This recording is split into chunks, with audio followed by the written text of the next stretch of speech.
want to go back to what I asked you before.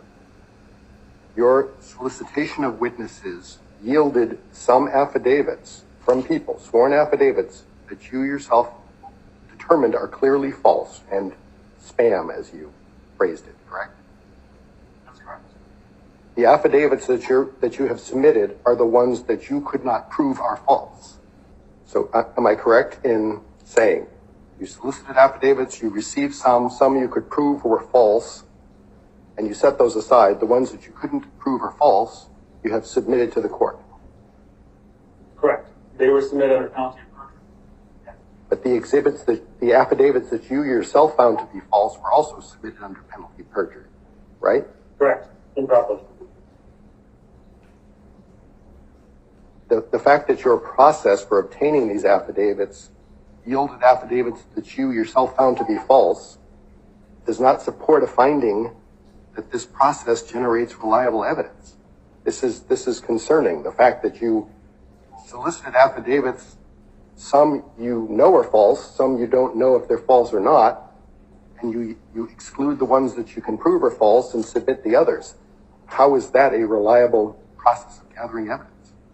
If your process for gathering declarations has yielded sworn statements under oath that your investigation has determined to be false, that doesn't give me any reason to believe that your process is one that generates trustworthy affidavits. It simply generated affidavits that you can't prove are not true. That's not the same as being trustworthy. Anything else you'd like to say? No, Your Honor. This is from a courtroom in Maricopa County, Arizona, where the Trump campaign was hoping to stop the certification of the election results.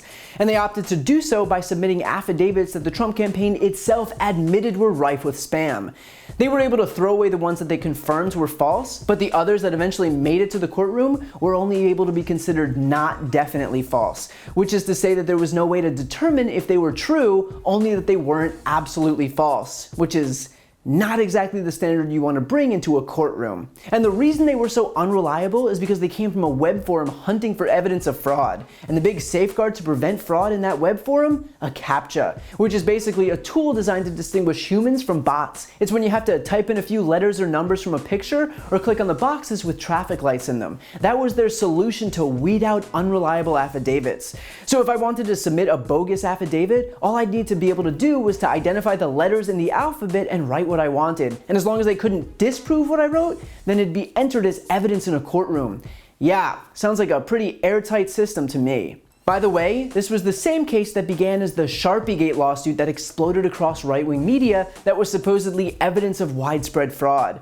Conservatives allege that election workers were handing markers to Trump voters to invalidate their votes on election day, that would then bleed through and turn into overvotes and invalidate the ballot. Only it turned out, according to Maricopa County's Director of Election Day and Emergency Voting, that using markers did not lead to overvotes, and that the total number of actual organic overvotes in the county was a staggering 191 ballots. Not quite enough to compensate for Joe Biden's 10,000 vote lead in the state. And yet somehow, their day in court managed to get even worse, because the Trump campaign had apparently compiled a long list of Trump voters who had alleged that their votes hadn't been counted. Only when it was time to declare under oath if they had any basis to believe that their vote hadn't been counted, they admitted one by one that they did not. They replied, I'm not sure, no, I couldn't say, I don't know whether they were counted or not. In other words, what had been touted by the Trump campaign as some massive fraudulent election ended up being about whether 191 overvotes would be counted, and they were. Not exactly the grand conspiracy that Trump and Republicans had been hyping up for weeks on Fox News. And this has been a recurring theme throughout the entire post-election period. The Trump campaign is currently 2 for 33 in their election litigation.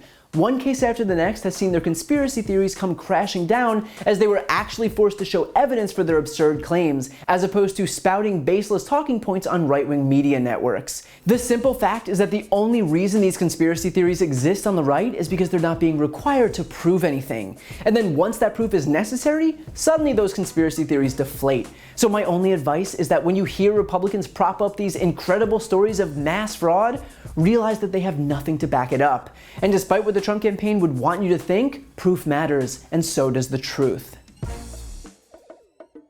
If you like this video, please check out my podcast, No Lie with Brian Tyler Cohen, where I take a deep dive into the week's most important stories and interview major players in politics, including Kamala Harris, Katie Porter, Adam Schiff, Nancy Pelosi, Eric Swalwell, Mary Trump, Al Franken, Cory Booker, and many, many more. Again, that's No Lie with Brian Tyler Cohen, available anywhere you listen to podcasts.